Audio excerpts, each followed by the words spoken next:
माय माऊली नमस्कार. विविध कथासार ग्रंथमधून आपण श्री वाल्मिकी कृत संपूर्ण रामायण अभिवाचन करत आहे. लाभ घ्या, लाभ द्या. चला तर सुरुवात करूया. भाग 51, युद्धकांड सुरू. श्री गणेशाय नमः. श्री रामचंद्राय नमः. रावण उतरला. काय उतरलाय? रावण उतरला. रामाने प्रचंड वानर सैन्यासह लंकेवर हल्ला केलेला आहे हे तो जाणतोच. त्याच्या हातून अधिक अनेक प्रमुख राक्षस मारले गेले. हे प्रिय बंधू राम, लक्ष्मणाला ठार करण्यासाठी मी तुझ्यावरच अवलंबून आहे, कारण हे काम करण्यासाठी सक्षम असा दुसरा कोणी मला दिसत नाही. रावणाची भय पूर्ण विनवणी ऐकून कुंभकर्णाला मनापासून हसू आले. तो म्हणाला, विभीषण, हे तर बुद्धिमंत मंत्र्याने जे भाकीत केले ते आता प्रत्यक्षात येत आहे.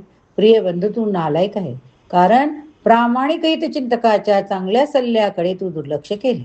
विभीषण, मंदोदरी तुला सीतेला रामाकडे परत पाठवायला सांगत होते, ते अगदी बरोबर होते. हे राजा, तुझी चूक दुरुस्त करण्याची वेळ अजूनही निघून गेली नाही, तरी निर्णय निश्चित तुझ्या एकट्याचा असेल. हा अनाहूत सल्ला ऐकताच रावण क्रुद्ध झाला. त्याने आपला राग आवरला. तो म्हणाला, लढाई आता पूर्ण भरात आहे, त्यामुळे तुझे असे बोलणे व्यर्थ.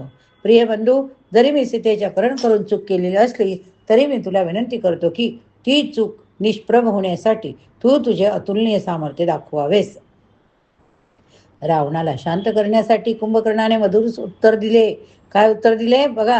हे राजा, काळजी करू नको. मी राम, लक्ष्मण तसे सुग्रीव हनुमानाच्या आधिपत्याखालील सर्व वानरांना मारण्याचे वचन तुला देतो. हे तथाकथित वीर युद्धभूमीवर विजयी ठरत होते, कारण मी तेथे नव्हतो. आता माझ्या सर्वश्रेष्ठ पराक्रमापुढे शत्रू कसा सामान्य ठरेल हे तू पाहशील. रावणाला खुश करण्याच्या उद्देशाने कुंभकर्णाला मध्येच थांबवत महोदर म्हणाला, तुझ्या वडील बंधूवर टीका करण्याचे धाडस करणारा तू एक उद्धट मूर्ख. तो राजा असून तुला जे हवे ते तू करू शकतो. रावणाने सीतेचे अपहरण करण्यात काहीच गैर नव्हते. खरोखर अशा प्रकाराचे कृत्य करून आपले शक्ती प्रदर्शित करण्याची अनेक राजांची प्रवृत्ती असते. हे गर्विष्ठ राक्षसा, मी खात्रीपूर्वक सांगतो की तू जो दावा करतो आहे त्याप्रमाणे केवळ तुझ्या सामर्थ्याच्या प्रभावाने तू रामाला पराभूत करू शकत नाहीस. महोदर पुढे म्हणाला, हे राजा, सीतेला जिंकून घेण्यासाठी मी एक नामी युक्ती योजली. कुंभकर्णाला मला स्वतःला इतर राक्षस वीरांना एकत्रित येऊन रामावर हल्ला करू द्या. जर आम्ही त्याला ठार करू शकलो तर विजय आपलाच होईल. तथापि जरी आम्ही त्याला पराभूत करू शकलो नाही तरी आम्ही त्याचा नाश केलेला आहे. असे सांगत आम्ही लंकेला परतू. मग रामाच्या मृत्यूची खोटी कथा आपण ढोल वडवीत सैनिकांना, सेवकांना बक्षिसे वाटत संपूर्ण नगरात प्रस्तुत करू. अशा तऱ्हेने अफवा लवकर सीतेपर्यंत जाऊन पोचेल. ती दुःख सागरात बुडून जाईल. त्यावेळी तुम्ही तेथे जाऊन पोचावे. राजवैभव सुखाची प्रलोभने तिला दाखवत तिचा विश्वास संपादन करण्याचा प्रयत्न करावा. आता तिचा कोणी त्राता नाही असे वाटल्याने ती तुम्हाला वश होईल, याची मला खात्री आहे. राजा, युद्धभूमीवर जर तुम्ही रामाशी लढलात तर नक्कीच तुम्हाला तुमचा जीव गमवावा लागेल. तथापि जर तुम्ही माझा सल्ला मानलात तर रामाशी सामना न करताही तुम्ही सीतेला जिंकू शकाल. कुंभकर्ण कठोरपणे उतरला. मंदोदरा, तुझे शब्द एखाद्या भित्र्या राजालाच आवडतील. मी अगोदरच रामाना ठार मारण्याचा निश्चय केलेला माझा निर्धार कधीही व्यर्थ जाणार नाही. तुम्ही सर्वांनी विविध अगदी विस्कळीत व्यवस्थेला नेले, ज्यामुळे लंकेची लोकसंख्या घटत आहे. मी एकटाच आता ही परिस्थिती सुधारेन. मला कुणाच्याही मदतीची गरज नाही. यावर रावण हसला आणि म्हणाला, तू जे म्हणतोस ते अगदी खरे. महोदर खरोखरच रामाला घाबरत असावा. कुंभकर्णा, आपल्या क्रोधाला वाट करून देत तू जेव्हा युद्धभूमीवर जातो तेव्हा तुझ्या पुढ्यात कोणीच उभे राहू शकत नाही. आता जा, आमच्या चिंता मिटवण्यासाठी लढ, पण एकदा जाऊ नको. राक्षस सैन्य तुझ्या भोवती असू दे, म्हणजे तू अजूनही अजिंक्य होशील. आपल्या धाकट्या बंधूचे सामर्थ्य लक्षात घेता रावणाचे धैर्य वाढले. कुंभकर्णाने एक भयानक भाला उचलला. तो जाण्यासाठी निघाला तेव्हा रावणाने एक सोन्याचा कंठा हार त्याच्या गळ्यात घातले. इतर अलंकारांनी त्याला अलंकृत केले. कुंभकर्णाने एक भेद सोनेरी चिलखत धारण केले. रावणाला प्रदक्षिणा घालून तो त्याच्या समोर नतमस्तक झाला. त्याच्या वडील बंधूने त्याला लिंगन दिले व आशीर्वाद दिला. कुंभकर्णाने युद्धभूमीवर येताना 600 धनुष्याच्या लांबी एवढी उंची, 100 धनुष्याच्या लांबी एवढी जाडी असलेले शरीर धारण केले. जरी त्याने राम आणि लक्ष्मणाला ठार करण्याचे, संपूर्ण वानरसेनेचा नाश करण्याचे ठरवले होते, तरी लवकरच त्याला भीतीदायक अपशकुनाची प्रचिती होऊ लागली. आकाशातून उल्कापात होऊ लागले. मादी कोल्याची कुईकुई करू लागले. कुंभकर्णाची डावी पापणी फडफडू लागली. डावा भाऊ स्फुरण पाहू लागला. त्यानंतर कुंभकर्णाच्या हातातील भाल्यावर गिधाड येऊन बसले. परंतु प्रारब्धाच्या कचाट्यात सापडलेल्या मदोन्मत्त कुंभकर्णाने अपशकुनाच्या सूचनेकडे लक्ष दिले नाही. कुंभकर्णाने जेव्हा तटबंदी ओलांडून युद्धभूमीवर प्रवेश केला तसे वानर भेदरले. भीतीने सैरावैरा धावू लागले. तथापि अंगदाने सैन्याला परत एकत्र आणले.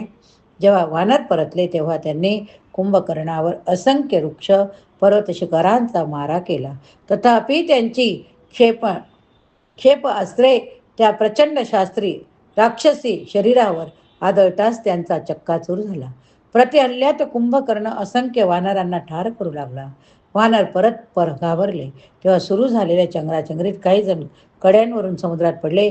इतरांनी भीतीने डोळे झाकून घेतले. सैन्याला एकत्रित करताना अंगद म्हणाला, आरामदायी आयुष्याच्या अपेक्षेने पळून जाण्यापेक्षा युद्धात क्रांती कीर्तिशाली मरण आलेले बेहतर. अशा पळपुट्यांना उर्वरित आयुष्य नातेवाईकांचा उपहास करून सहन करीत घालावे लागेल. खरोखर असे अपमान मृत्यूपेक्षा अधिक वेदनादायी असतात. तरी वानर त्यांचे सेनाधिपती हे भिवून पळतच राहिले, कारण त्यांना आपले आयुष्य अधिक प्रिय वाटले. शेवटी जेव्हा अंगदाने त्यांना अभिवचन दिले की राम त्या राक्षसाला मारतील, तेव्हा हळूहळू ते युद्धभूमीवर परतू लागले. लवकरच वानरगण कुंभकर्णावर धावून गेले. त्या प्रचंड राक्षसाने आपली गदा सर्व दिशांना भिरकवत 8,700 वानरांना खाली पाडले. त्यानंतर एका वेळी 30 वानरे आपल्या हातात घेऊन कुंभकर्ण त्यांना आपल्या गुहेसारख्या तोंडात कोंबू लागला. नंतर द्विविधाने एक मोठा खडक कुंभकर्णावर फेकला. त्याचा नेम चुकून तो राक्षस सैन्यावर पडला. त्यामुळे अनेक सैनिकांचा चंदामेंदा झाला. हनुमान आकाशातून कुंभकर्णावर पर्वशिखरांचा वर्षाव करीत होता, पण तो अवाढव्य राक्षस आपल्या हाताने सहजपणे त्याचे तुकडे करीत होता. नंतर कुंभकर्णाने जेव्हा आपला भाला उचलला, तो वानर धावून गेला. तेव्हा हनुमान त्याच्या मार्गात उभा राहिला आणि एक प्रचंड पर्वत शिखरावर त्याने त्याच्यावर भिरकावले. कुंभकर्णाने त्याचा तडाखा चुकवला. तथापि प्रति हल्ला करीत जेव्हा त्याने आपला भाला फेकला तेव्हा त्या भाल्याने हनुमानाच्या छातीचा वेध घेतला. त्यामुळे हनुमान रक्त ओकून वेदनेने ओरडू लागला. हनुमानाची दैना पाहून राक्षस आनंदी झाले. वानर भयभीत होऊन सर्व दिशांना पळत सुटले. तथापि नीलाने माघार घेणाऱ्या योद्ध्यांना त्वरित एकत्र केले. नंतर त्याने कुंभकर्णावर एक पर्वत शिखर फेकले. कुंभकर्णाने आपल्या मुठीने त्याचे तुकडे तुकडे केले. ऋषभ, शरभ, नील, गवाक्ष, गंधमाद यांनी मग कुंभकर्णावर एकत्र हल्ला केला. पण त्या प्रचंड राक्षसाला त्या सामर्थ्यशाली हल्ल्याची तीव्रता एखाद्या प्रेमळ स्पर्शासारखी वाटली. कुंभकर्णाने वृषभाला धरून त्याला हाताने चिरडले. बेशुद्ध अवस्थेत जमिनीवर फेकून दिले. नंतर त्या राक्षसाने इतर 4 वानरवीरांना दिलेल्या धडकीने ते बोळ येऊन जमिनीवर पडले. यावर क्रुद्ध झालेल्या वानराने हजारोच्या संख्येत एखाद्या पर्वतावर चढावे तसे त्याच्या अंगावर चढत कुंभकर्णावर एकदम हल्ला केला. आपला लांब धारदार दाताने ते त्याला चावायला प्रयत्न करू लागले. तेव्हा कुंभकर्णाने त्यांना आपल्या हाताने पकडले. तो त्यांना आपल्या तोंडात कोंबू लागला. अशा तऱ्हेने कुंभकर्ण स्वैरपणे युद्धभूमीवर फिरू लागला. असंख्य वानरांना त्याने गिळून टाकले. त्यातील काही वानरांनी त्याच्या मुखात चिरल्यानंतर त्याच्या नाकपुड्यामधून कानामधून बाहेर पडून आपली सुटका करून घेतली. वानर सैन्य रामाच्या चरण कमळाच्या आश्रयाला गेले. तसा अंगद अचानक एक पर्वत शिखर कुंभकर्णाच्या डोक्यावर जोरात भिरकावत त्याच्यावर धावून गेला. त्याचा परिणाम एवढा झाला की तो प्रचंड राक्षस क्रुद्ध झाला. त्याने अंगदावर धावून जात त्याच्यावर आपला भाला फेकला. भाला चुकविण्यासाठी अंगदाने उडी मारली. कुंभकर्णाला छातीत एक चपराक दिली. त्यामुळे कुंभकर्ण बेशुद्ध होऊन जमिनीवर पडला. तथापि कुंभकर्ण लवकरच उठला. उलट्या हाताने त्याने अंगदाला तडाखा दिला. त्यामुळे अंगद डोके गरगरून खाली पडला. कुंभकर्णाने मग आपला भाला उचलला. तो त्वरित सुग्रीवावर धावून गेला. सुग्रीवाने लगेच त्याचा प्रतिकार करण्यासाठी एक पर्वत शिखर उचलले. पण जेव्हा त्याने प्रचंड खडकांचा तो ढीग कुंभकर्णाच्या छातीवर फेकला तेव्हा त्या ढिगाचे केवळ असंख्य तुकडे झाले. राक्षस आनंदाने ओरडू लागले तर वानर निराश झाले. कुंभकर्णाने आवेशाने ओरडत आपला भाला हिंसकपणे सुग्रीवावर फेकला. तथापि त्याचे द्वंद्व काळजीपूर्वक पाहत असलेल्या हनुमानाने अचानक उडी मारून तो भाला हवेत पकडला. गुडघ्यावर धावून त्याचे 2 तुकडे केले. हे असामान्य कृत्य पाहून वानर आनंदाने ओरडू लागले. तर कुंभकर्ण नाराज झाला. अत्यंत क्षुब्ध होऊन एक पर्वत शिखर तोडून काढत कुंभकर्णाने आवेशने ते सुग्रीवावर फिरकावले. जेव्हा वानर राजा तडाख्याने बेशुद्ध होऊन जमिनीवर कोसळला तेव्हा कुंभकर्णाने त्याला उचलले. आपल्या काखेत त्याला दाबून घेत तो लंकेकडे निघाला. हे पाहून हनुमान विचारात पडला.